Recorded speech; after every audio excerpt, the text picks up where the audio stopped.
Je vais chaque année à Racine de Ciel. Bien sûr, à Racine de Ciel. Les plus grands auteurs. Au Palais Fèche. Écoutez, les histoires de... L'histoire... Cita Dayanch. Cita Dayanch. Racine de Ciel. Cita Dayanch.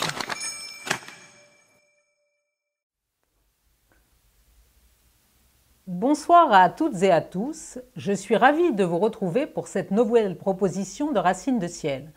Nous recevons ce soir Marianne Wick pour son dernier livre, Le Prince de Babylone, paru en septembre aux éditions du Seuil. Marianne Wick, bonsoir. Bonsoir Sandra. Merci d'avoir accepté cette invitation. Alors tout d'abord, comme d'usage, quelques éléments biographiques pour éclairer cette conversation. Issue d'une famille pied-noir implantée à Oran, d'origine alsacienne et espagnole par votre mère, franco-allemande par votre père, vous êtes la première et la seule de votre fratrie à naître en France métropolitaine, plusieurs années après l'indépendance de l'Algérie. En lien avec ces filiations plurielles, le poids intergénérationnel des mémoires douloureuses est au centre de votre œuvre. Votre premier roman, Les Mutilés, paraît en 2003 aux éditions des Équateurs. À partir de Rien de ce qui est humain n'est honteux, votre deuxième roman, paru chez Fayard en 2018, vous reconstituez de livre en livre un puzzle familial plus personnel, marqué par des traumatismes violents, par le secret, par la honte et par le mensonge, mais aussi par la gloire, chèrement payée. Votre mère, Brigitte, est en effet la sœur cadette du grand couturier Yves Saint-Laurent.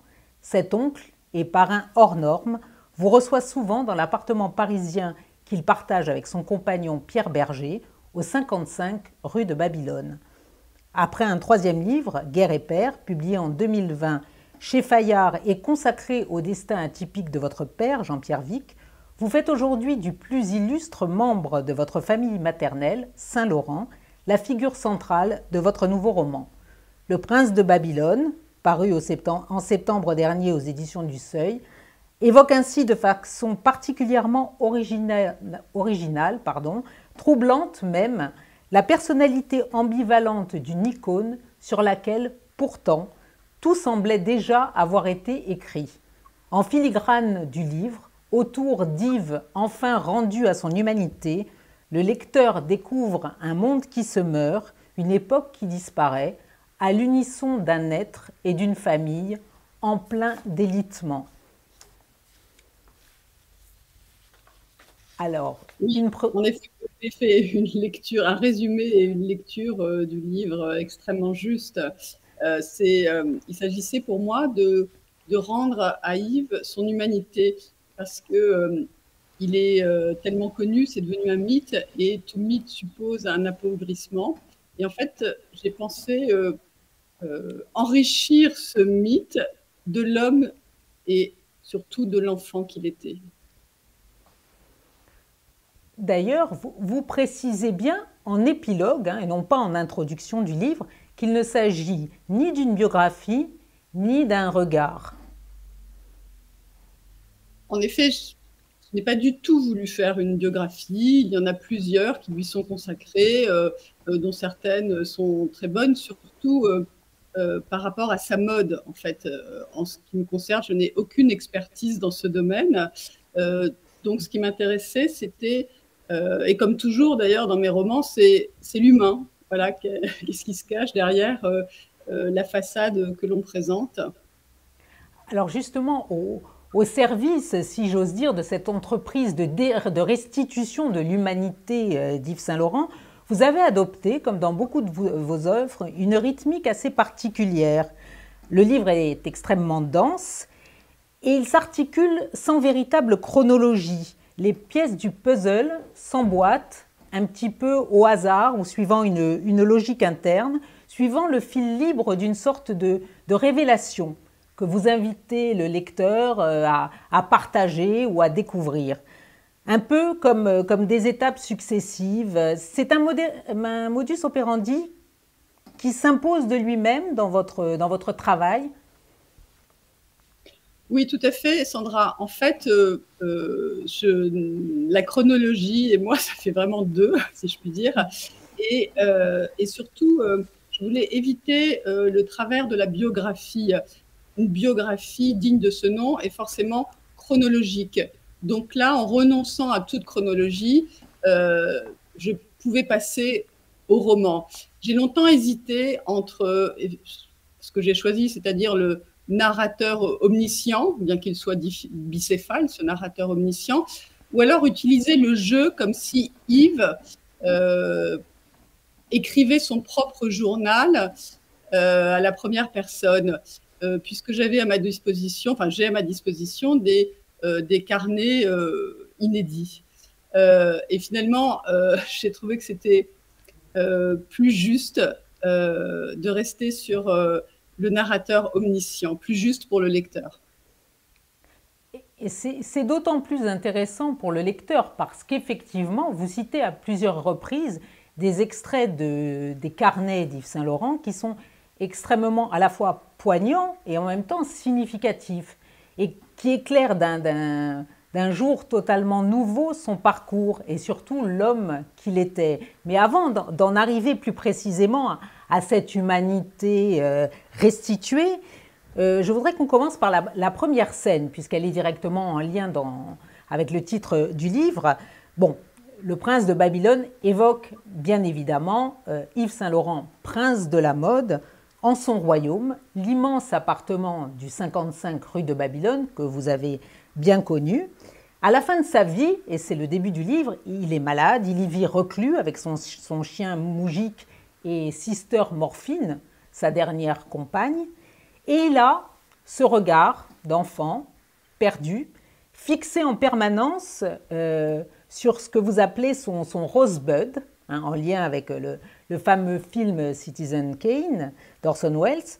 C'est un portrait de Goya intitulé El Niño Azul, qui représente un enfant blond aux yeux bleus comme l'était Yves Saint-Laurent lui-même.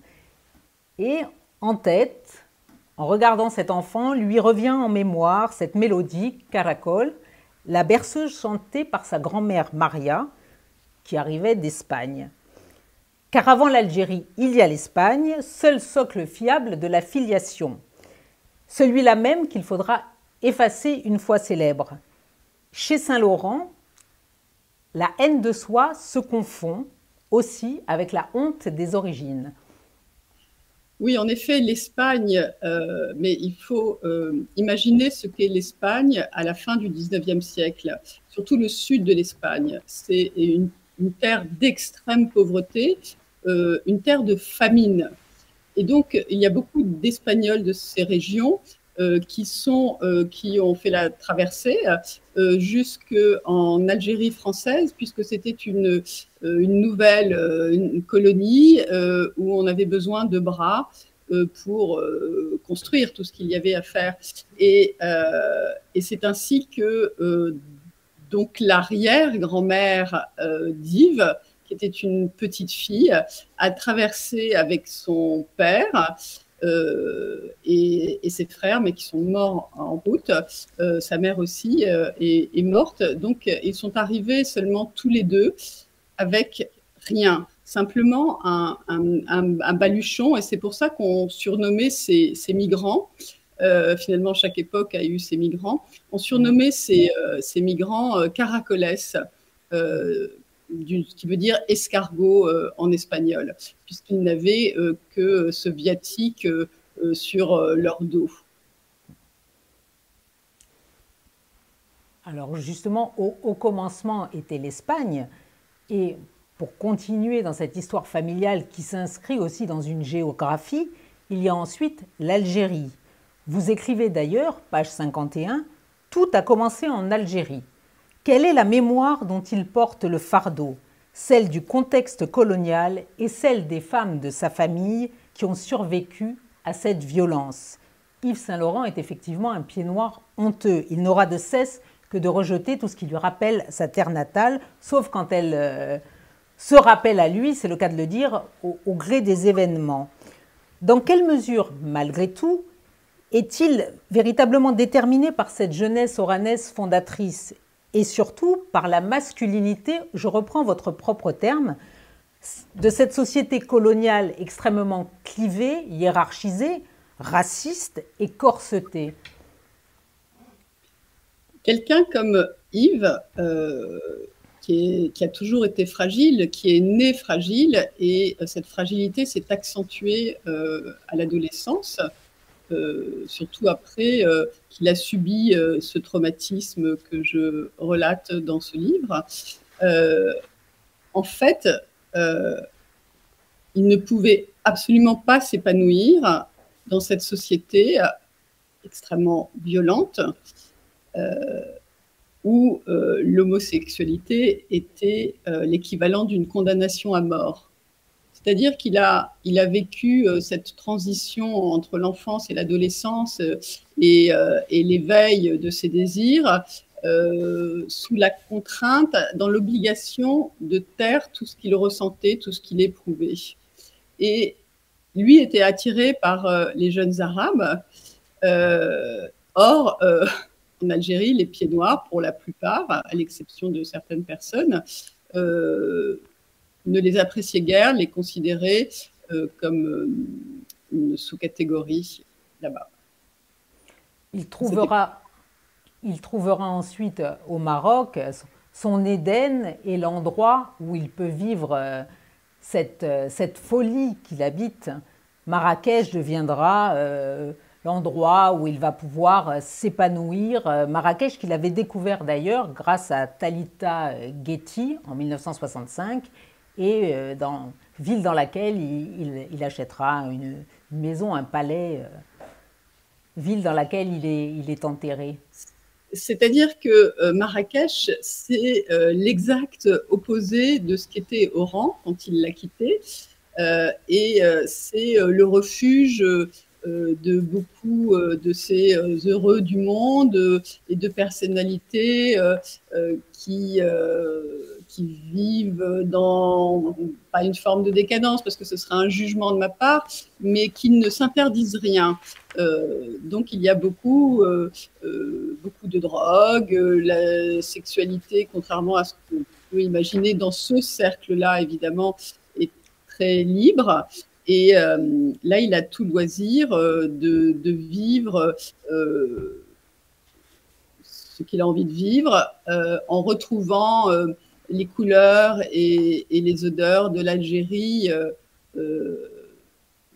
qu'il aimait pour ça. En fait, il détestait la société de l'Algérie française, mais il avait aimé le pays.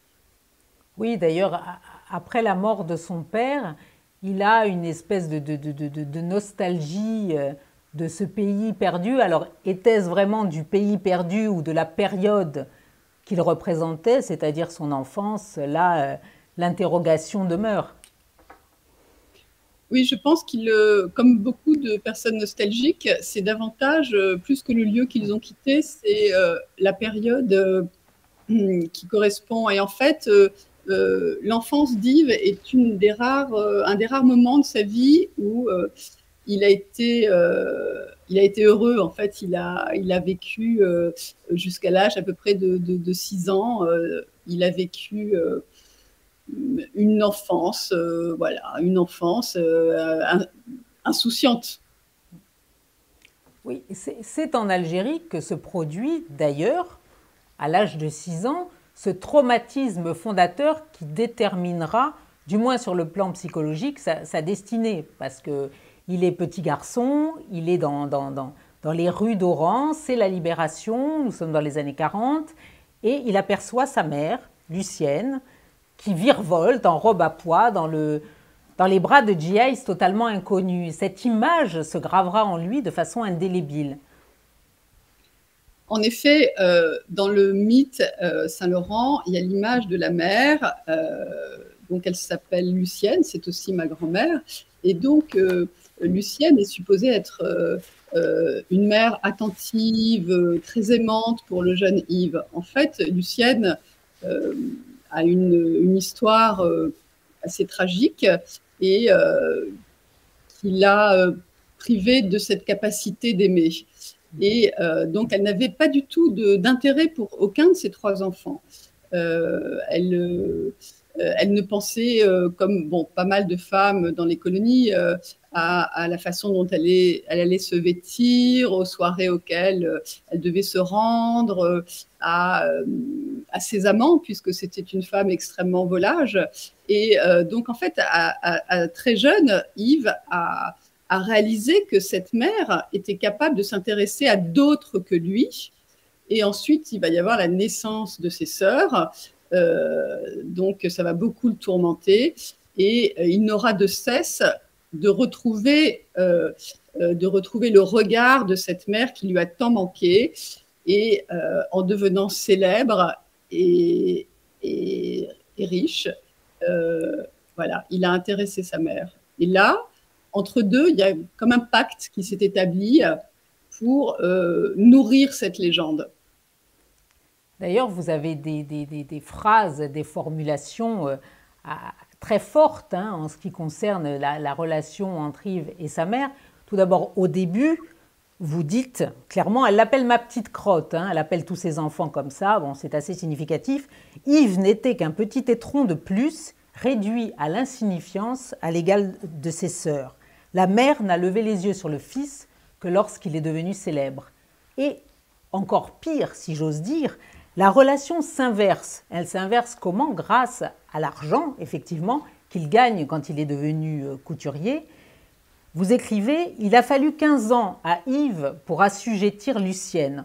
Entre eux, l'argent s'érige en lien toxique, cordon ombilical jamais tranché, cordon inversé par lequel le fils nourrit sa mère. À sa façon, Yves a fait de sa mère sa putain. » C'est assez violent. C'est assez violent, mais c'est la réalité de leur relation. Et en fait, Lucienne y trouvait son compte. C'était pour elle une revanche sociale, car elle était extrêmement mal considérée à Oran, ne serait-ce que par sa réputation. Et puis, c'était aussi, à Oran, contrairement à la légende, c'était des gens pas fortunés du tout, c'était des petits bourgeois. Il n'y avait ni culture, ni des choses incroyables, voilà, ni décors fantastiques. Et en fait, elle a pu, grâce à son fils, malgré la guerre, la fin de la guerre d'Algérie et le retour pénible pour les pieds noirs, elle a pu retrouver un statut et se venger ainsi de tous ceux qui disaient du mal d'elle. Et Yves aussi, en fait. C'est-à-dire, ils étaient tous les deux mus par une forme de vengeance. Yves se vengeait aussi d'avoir été le plus pauvre parmi ses camarades du collège privé où il suivait ses études.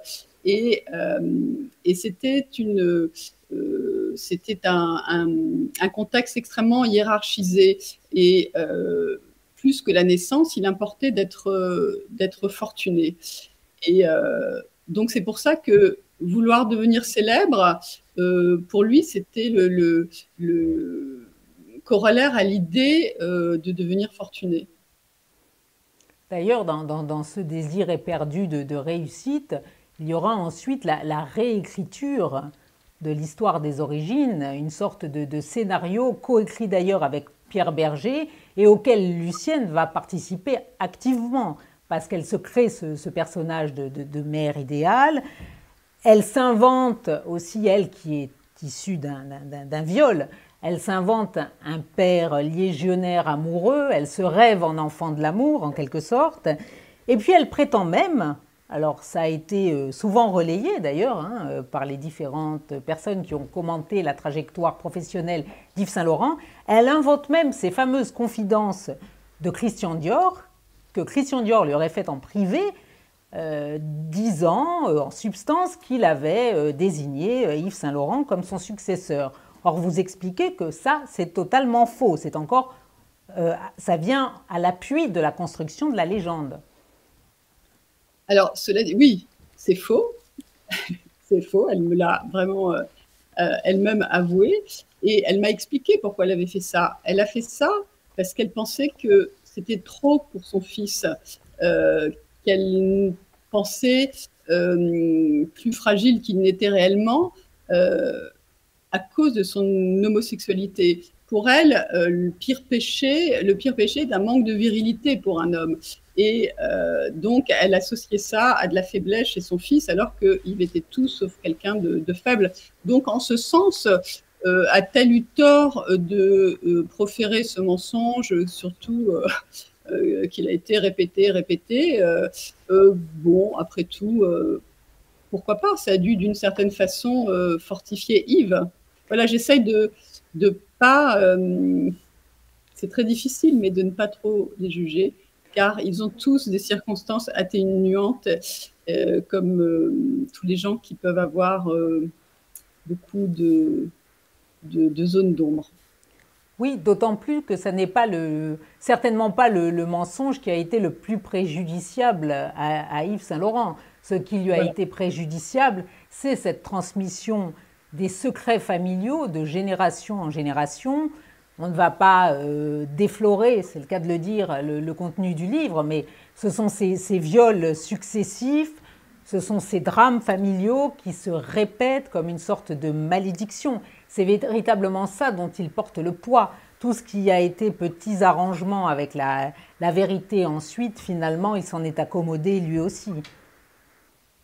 Oui, mais je pense que dans toutes les familles, il y a des secrets plus ou moins lourds, certains sont assez légers, et là, dans cette famille, il s'agit de secrets extrêmement pesants, et forcément, ils ont une incidence, c'est-à-dire qu'on les porte à notre insu. Et en fait, quand ma grand-mère m'a choisi comme récipiendaire de tous ces secrets, sur le moment, j'ai été extrêmement choquée, je lui en ai voulu. Et finalement, c'est un cadeau qu'elle m'a fait, car contrairement à ceux qui m'ont précédé, ça m'a permis de pouvoir m'en libérer et surtout de ne pas faire porter ça à mes propres enfants. Donc, elle m'a attribué un rôle qui est peut-être celui, j'utiliserai la métaphore un peu étrange, d'interrupteur karmique pour arrêter cette propagation qui les a tous rendus plus malheureux les uns que les autres. Et l'écriture a été justement l'outil qui vous a permis d'arrêter cette propagation. On a un petit peu le sentiment que quelque part vous êtes la seule à être sortie de cette malédiction. Oui, alors peut-être que j'ai reçu aussi quand même beaucoup de choses de mon père et je pense à un instinct vital assez fort. Et peut-être que ma grand-mère l'a senti et m'a estimée capable d'entendre ce qu'elle avait à dire, car tout le monde ne peut pas entendre certaines choses. Et en l'occurrence, peut-être avait-elle raison de ne pas dévoiler l'entière vérité à ses propres enfants, qui étaient tous les trois extrêmement fragiles. En tout cas, je peux surtout parler de ma mère Brigitte et de son frère Yves, qui étaient tous les deux maniaco-dépressifs. Et donc, leur tentative de suicide en est la meilleure expression, enfin, la plus malheureuse expression. Et donc, ça a sauté une génération, en fait. Et les études récentes, puisque ça fait un peu plus d'une dizaine d'années que les travaux en épigénétique ont extrêmement progressé, donc ces travaux ont permis de confirmer les intuitions de la psychogénéalogie. Et en fait, il a été prouvé scientifiquement qu'un traumatisme peut se propager sur au moins 3 générations. Aujourd'hui, on va jusqu'à 5 générations. Donc, pour moi, c'était quelque chose, un travail essentiel d'éclaircir tout ça. Et finalement, ma grand-mère et la complicité aussi avec mon oncle, qui m'a raconté ce fameux traumatisme de son adolescence, m'a permis d'éclairer les zones d'ombre de ma famille. C'est une chance pour mes enfants. D'ailleurs, au-delà du traumatisme, et c'est sans doute ce que votre grand-mère a voulu briser aussi en quelque sorte en vous faisant ces révélations, il faut aussi chercher dans toutes ces perturbations, c'est un euphémisme, l'explication dans la transmission du silence et de mère en fille. Maria, tout d'abord, corsetée par son éducation religieuse et le poids des conventions, qui emmure sa fille Marianne, violée à 17 ans, mère de Lucienne, dans le secret. Marianne qui dira, elle aussi, à sa fille, violée à 15 ans, au fond, peut-être qu'on peut s'en accommoder. Maria rajoutera même, au fond, ce n'est pas si grave, il suffit de fermer les yeux et d'attendre que ça passe. Maria qui enverra Lucienne chez sa tante Renée à Oran. Il faut se taire, sous peine de devenir un paria. Et ce mot de paria, prononcé par Marianne notamment, va s'inscrire durablement dans la généalogie familiale, associée à la honte et à la colère. Votre oncle Yves, d'ailleurs, lorsqu'il aura ces crises extrêmement violentes, s'écrira souvent « je suis un paria ». Sans le savoir, il répète ce terme ancré dans cet imaginaire, dans cet inconscient plus exactement familial.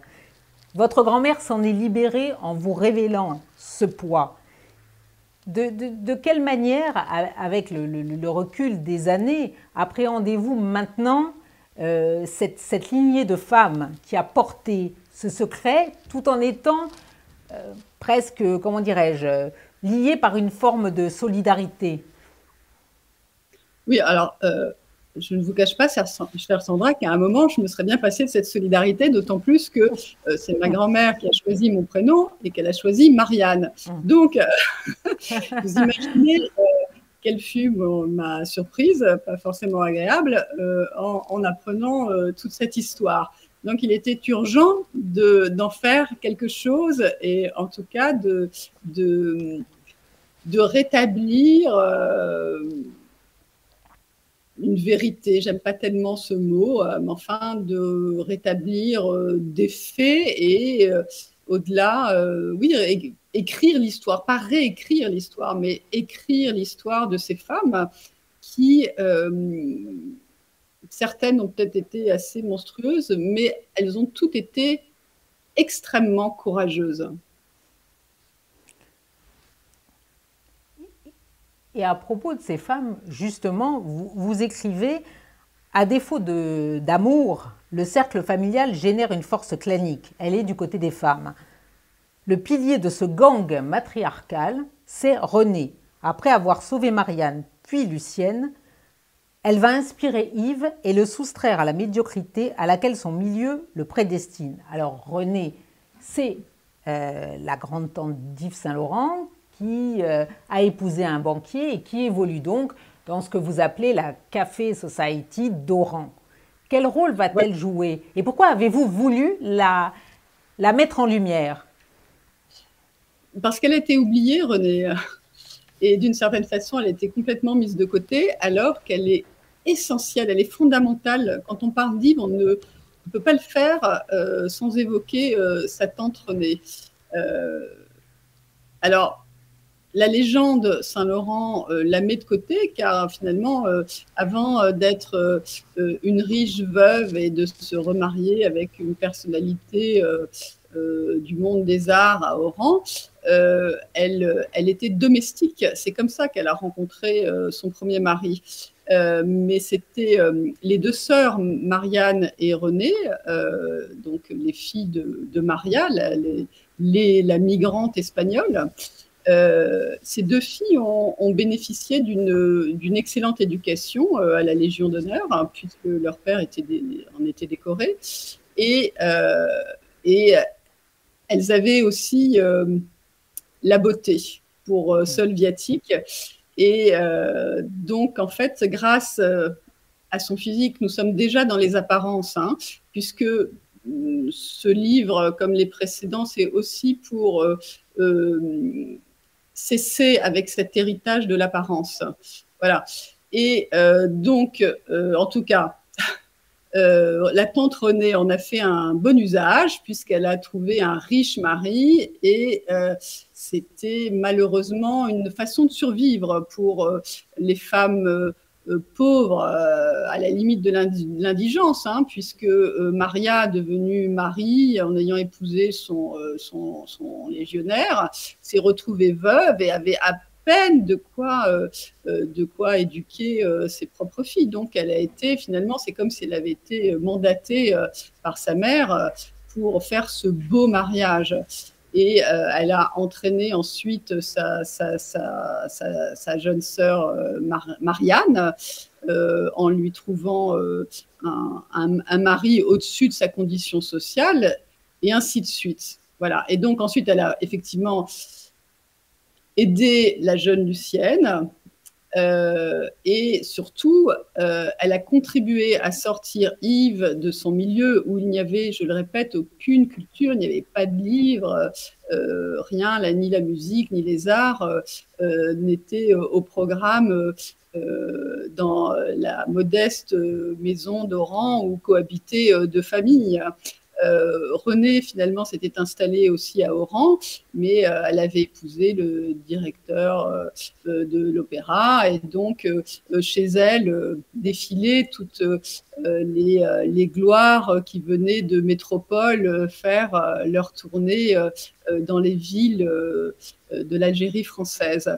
Et surtout, elle a bien senti la différence, je le place entre guillemets, d'Yves et son extrême sensibilité. Et elle a fait un geste fondateur. Elle lui a offert les premiers tomes de La Recherche de Marcel Proust. Et donc, en les lisant, alors qu'il était perdu dans ses tourments une contradiction sans issue, une aporie pour faire cohabiter sa sexualité qui lui faisait préférer les jeunes arabes aux jeunes filles de son milieu, et faire cohabiter ça avec le contexte social de sa classe bourgeoise. Donc il a compris qu'il existait un monde où c'était possible. Il n'était pas le seul. Et ça a été une révélation, un encouragement absolu. Et c'est grâce à Renée. Vous dites d'ailleurs qu'il a senti, en résonance avec Proust, un sentiment de même appartenance à la race maudite des êtres contradictoires. En Proust, écrivez-vous encore, Yves reconnaît le monstre qui s'agite en lui. Et d'ailleurs, Proust aura une influence fondamentale. On pourrait presque dire que la vie d'Yves, en quelque sorte, c'est une recherche du temps perdu. D'ailleurs, curieusement, il n'a jamais lu Le temps retrouvé. Il n'a jamais terminé véritablement cette exploration de l'œuvre de Proust. Alors, en fait, il s'est identifié à Proust car on peut dire beaucoup de choses sur Proust, mais certainement pas que c'était un être bienveillant. Yves non plus, donc ils avaient ça en commun, et c'est un euphémisme. Et en fait, le fait de ne pas terminer par superstition ce dernier tome du temps retrouvé fait qu'il est passé totalement à côté de la signification de la recherche. Enfin, ensuite, chacun pourra faire son exégèse, mais il s'avère que pour moi, c'est quelque chose d'assez fondamental, puisque dans le temps retrouvé, on a cette matinée chez la princesse de Guermantes, où on voit cette Sidonie Verdurin devenir enfin princesse, et en fait, le narrateur, Marcel, comprend que toute sa jeunesse passée dans ces mondanités, finalement, maintenant, il est temps de se retirer du monde et de créer, d'écrire cette œuvre magistrale. Et pour Yves, c'est exactement l'inverse. En fait, il a commencé ses débuts dans le monde. C'était vraiment la première fois qu'il a franchi le seuil de l'hôtel particulier des Noailles, place des États-Unis, où là, il ressent un tel émerveillement. En fait, pour lui, il n'était pas le seul. Marie-Laure de Noailles était une muse absolue, la quintessence de tout ce à quoi il pouvait rêver. Alors, disons que Yves, qui était très attaché au physique, n'attachait aucune importance à la laideur légendaire de Marie-Laure de Noailles, car elle était riche et noble, c'était une esthète. Avec son mari, ils formaient un couple de collectionneurs totalement atypique. Et en fait, Yves n'a eu de cesse, ainsi que Pierre, d'acquérir ce Goya qu'ils avaient vu, alors c'est pas celui-ci, mais ils avaient vu un accrochage donc place des États-Unis où cohabitaient de façon extrêmement surprenante Picasso et Goya. Et en étant confronté à cette audace, qui en était une à l'époque de Marie-Laure de Noailles, il a voulu la reproduire. Et c'est en ça que je précise c'est un goût sûr, mais extrêmement conformiste. Il n'a fait que reproduire tout ce que les Noailles ont créé. Ce n'est pas lui, ni Pierre, en fait. Ils ont poursuivi quelque chose d'exceptionnel. Vous dites d'ailleurs effectivement à un moment du livre que ni l'un ni l'autre, en parlant de Pierre Bergé et d'Yves Saint-Laurent, n'étaient des découvreurs.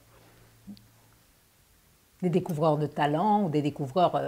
Oui, c'est-à-dire que je sais que ça peut choquer beaucoup de personnes que je dis ça, mais en fait, si on détaille scrupuleusement la plupart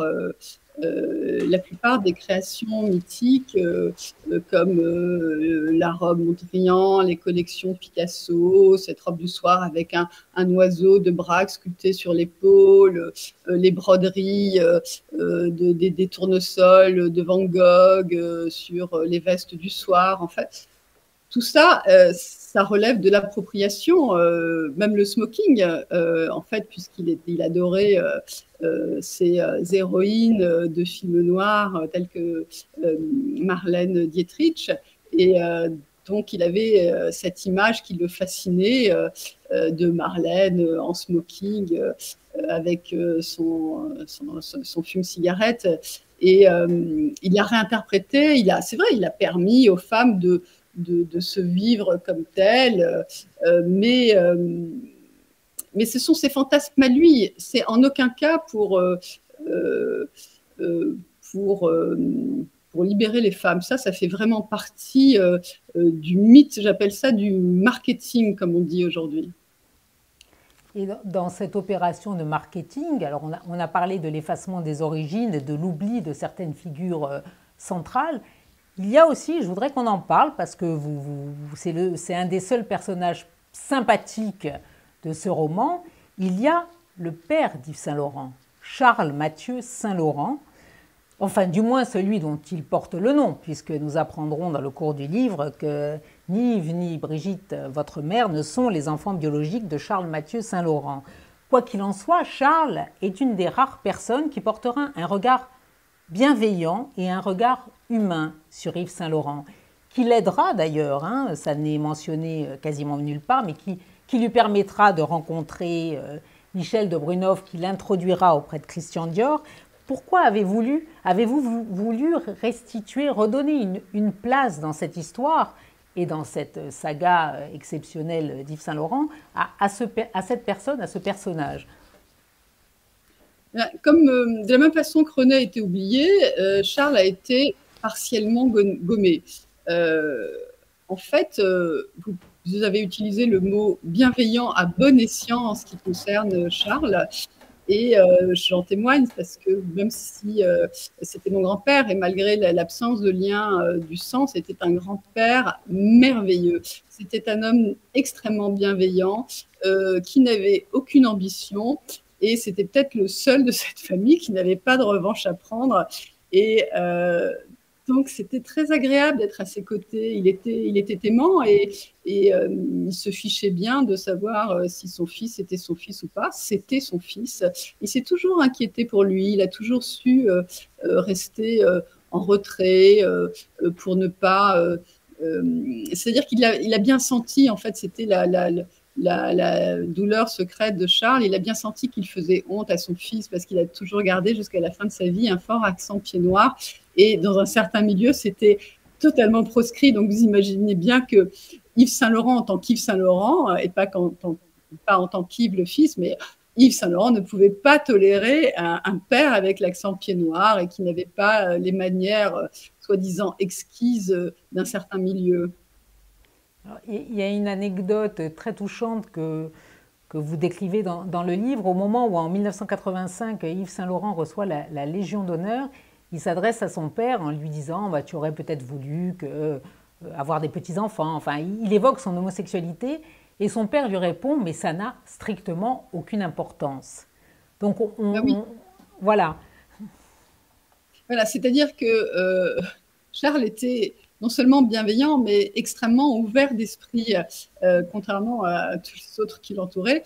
Et l'homosexualité de son fils, qu'il savait depuis toujours, sans en parler, parce que c'était un homme quand même extrêmement pudique dans ses relations avec les autres.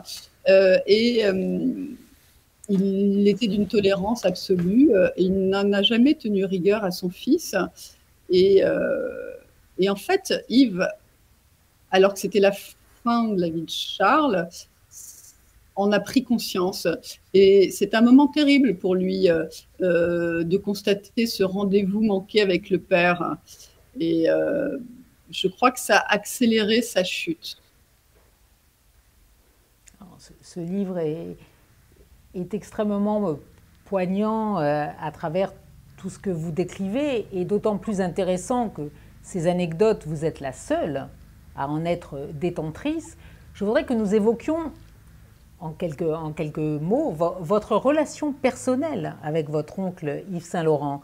Parce que là encore, vous citez deux anecdotes qui sont très significatives. Alors, on connaît, votre oncle a été en quelque sorte un père de substitution. C'est lui qui vous a conduite à l'hôtel lors de votre mariage. Vous aviez des rendez-vous réguliers au Plaza Athénée. Il vous couvrait de cadeaux pour vos anniversaires. C'était un oncle magicien, dites-vous.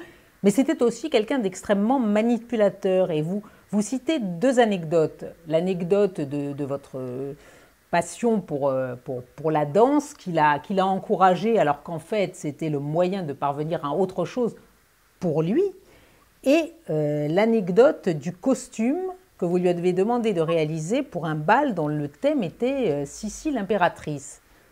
Alors, pouvez-vous nous en dire quelques mots? Bien sûr.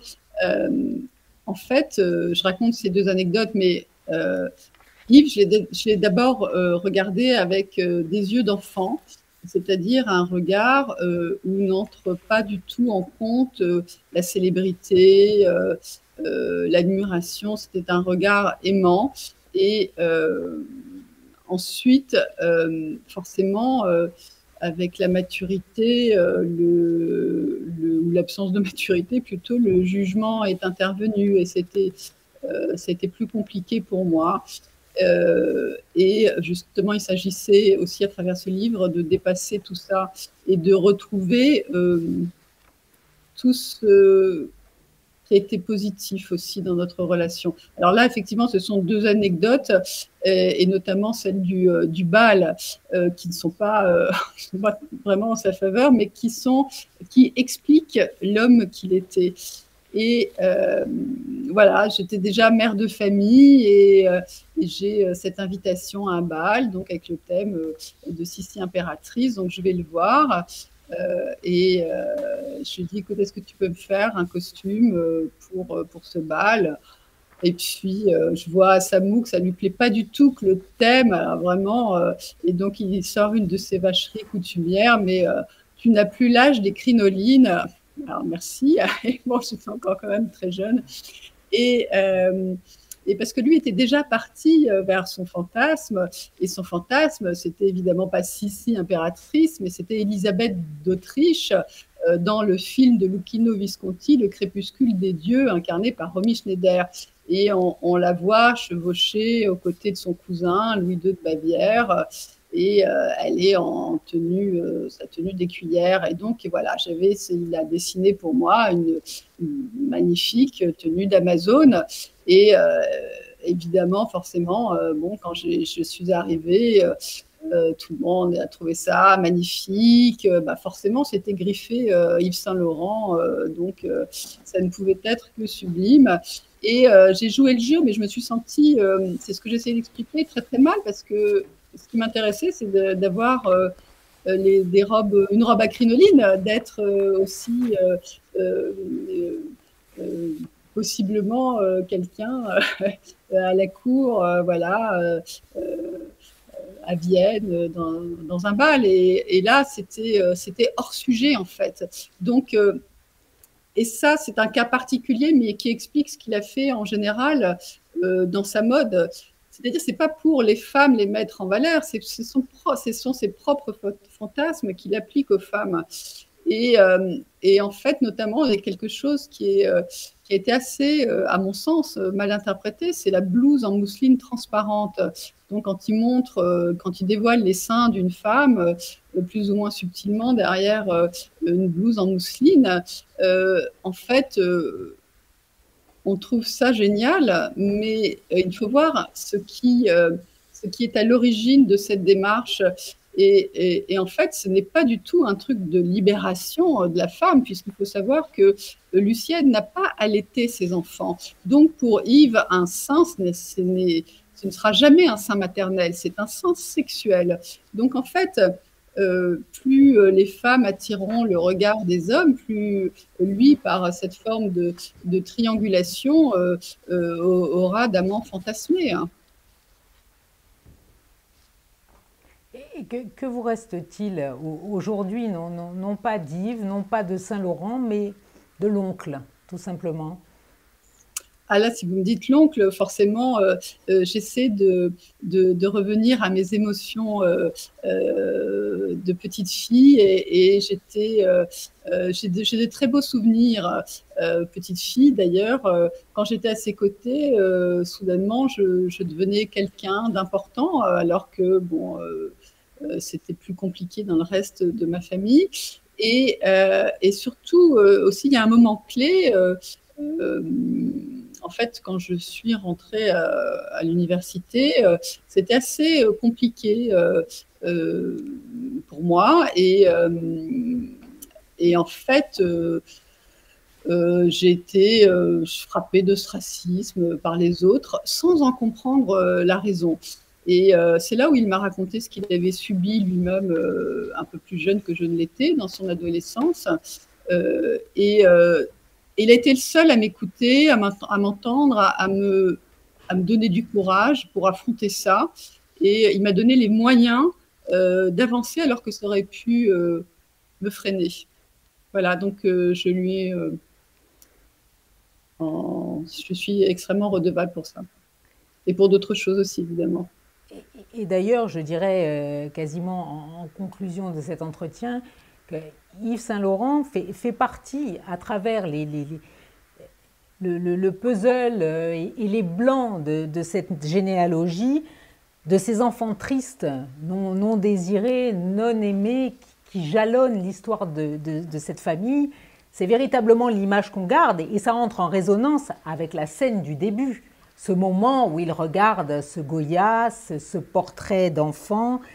J'ai envie de vous poser une question à laquelle vous avez peut-être déjà partiellement répondu. Peut-on échapper à la promesse non tenue? La promesse de cet amour. C'est quand même le seul qui a réussi à accrocher le regard de sa mère, d'une certaine manière. Oui, mais Sandra, il est mort dans une terrible solitude. En fait, franchement, alors, je mets quand même un bémol, parce que le regard, c'est ma projection, même si c'est le narrateur omniscient qui raconte. En fait, la vie d'Yves Saint Laurent, pour moi, est une tragédie. L'a-t-il ressenti comme tel? Je ne sais pas. À la fin, probablement, car il était très seul. Mais néanmoins, c'est fou combien de gens sur cette terre réalisent leurs rêves d'enfant, surtout quand ces rêves sont inatteignables, a priori. Voilà, devenir célèbre dans le monde entier et extrêmement riche, c'est incroyable, surtout de son milieu d'origine, depuis son milieu d'origine. Alors, je voudrais juste citer ces quelques phrases que vous citez d'ailleurs dans le livre et qui sont extraites de ces carnets.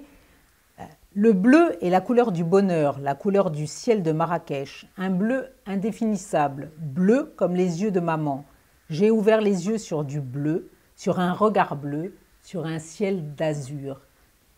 C'est très émouvant quand on met ça en perspective de l'histoire familiale et de sa relation avec sa mère. Et d'ailleurs, quand j'ai prêté un peu plus d'attention à la lecture de ces carnets, quand j'ai vu ça, ça m'a sauté au visage, ça m'a sauté aux yeux, comme le dire, et ça m'a déchiré le cœur. Ça m'a déchiré le cœur car en fait, il a écrit ça alors qu'il était adulte, enfin un homme déjà célèbre, et en fait, c'est le deuil impossible, le deuil originaire impossible. Voilà. Et d'un point de vue de lecteur, de lectrice, c'est ce qui nous rend, c'est en quelque sorte une forme, le mot est peut-être très fort, mais c'est une forme quelque part d'absolution par rapport à cette trajectoire, à ces moments qui ont été peut-être désagréables à vivre pour son entourage, qui sont en quelque sorte expliqués. Vous avez expliqué Saint-Laurent par Yves dans ce livre. Oui, je pense que l'homme est plus intéressant que le mythe et surtout mérite quand même il a fait tout ce qu'il a fait malgré ces terribles problèmes psychiques. C'était malgré la folie. Il a construit avec l'aide de Pierre Berger, certes, mais voilà, il l'a fait. Il est arrivé à construire quelque chose, malgré tout ce qui était, tout ce qui rendait ça impossible a priori. Eh bien, Marianne Vic, merci infiniment de nous avoir accordé cet entretien. Merci Sandra. Cette émission s'achève. Merci de l'avoir suivie. Vous pourrez la revoir ainsi que toutes les précédentes éditions de Racines de Ciel sur notre chaîne YouTube. Le livre de Marianne Vic, dont je vous montre la couverture, est bien sûr disponible chez notre partenaire, la librairie La Marge à Ajaccio. Merci à Nicolas, notre régisseur. Merci évidemment à Michel Leca d'avoir permis cette rencontre. Et à très bientôt pour un prochain rendez-vous. Merci, bonne soirée. Bonsoir.